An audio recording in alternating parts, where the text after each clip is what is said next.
Second Records. Yeah. Second Records.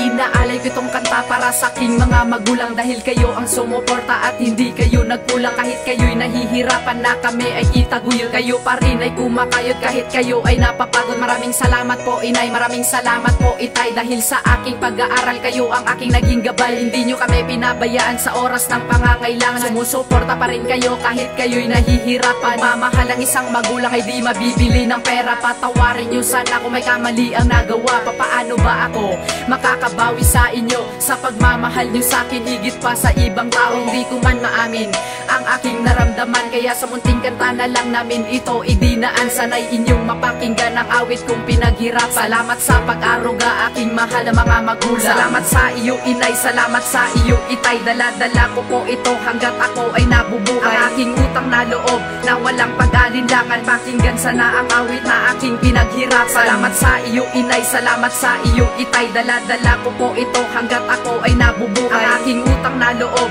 na walang pag-alinlangan, pakinggan sana ang awit na aking pinaghirapan. Ang awitin kong ito para sa inyo inay itay, ina nagsilang sa akin at ama nang gumabay. Simula sinapupunan din yun na pinabayaan, ang ipanganak ko na malusugyan ang tanging yung dasal, at labis na yung saya nang ako'y pinanganak. Sa hiling yung dalawa at tigil ang aking pag-iyak, hanggang nang lumaki nagkaisip ang kukote. Pag may nagawang mali pinagsabihan nyo parate, patawad na lang po kung minsan ako'y salbahe. Sinusunod ko aking gusto kahit na ito'y mali. Salamat po inay sa tinuro nyo na aral, kayo ay biyaya sa akin ng puong may kapal, at ako ay lumaki sa inyong mga kamay. Sa buhay kong ito kayo ang naging tulay, problemang pinasan ay inyo nalampasan, dahil may panalig sa Diyos at sa kanya'y nagdasal. Salamat sa iyo inay, salamat sa iyo itay, dala-dala ko po ito hanggat ako ay nabubuhay. Ang aking utang na loob na walang pag-alinlangan, pakinggan sana ang awit na aking pinaghirapan. Salamat sa iyo inay, salamat sa iyo itay, dala-dala ko po ito hanggat ako ay nabubuhay. Ang aking utang na loob na walang pag-alinlangan, pakinggan sana ang awit na aking pinaghirapan. Nagpapasalamat ako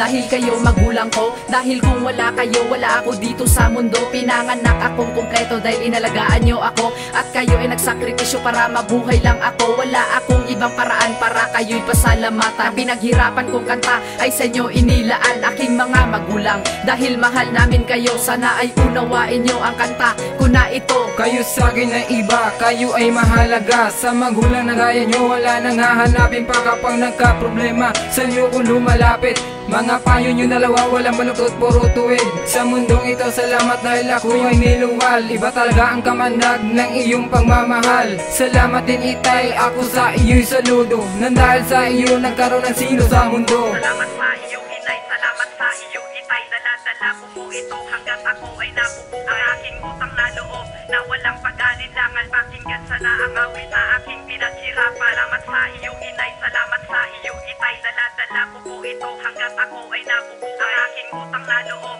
na walang pag-alinlangan, pakinggan sana ang awit na aking pinaghirapan. Salamat sa iyo inay, salamat sa iyo itay, dala-dala ko po ito hanggat ako ay nabubuhay. Ang aking utang na loob na walang pag-alinlangan, pakinggan sana ang awit na aking pinaghirapan. Salamat sa iyo inay, salamat sa iyo itay, dala-dala ko po ito hanggat ako ay nabubuhay. Ang aking utang na loob na walang pag-alinlangan, pakinggan sana ang awit na aking pinaghirapan. Salamat sa iyo inay, salamat sa iyo itay, dala-dala ko po ito hanggat ako ay nabubuhay. Ang aking utang na loob na walang pag-alinlangan, pakinggan sana ang awit na aking pinaghirapan. Salamat sa iyo inay, salamat sa iyo itay, dala-dala ko po ito hanggat ako ay nabubuhay. Ang aking utang na loob na walang pag-alinlangan, pakinggan sana ang awit na aking pinaghirapan.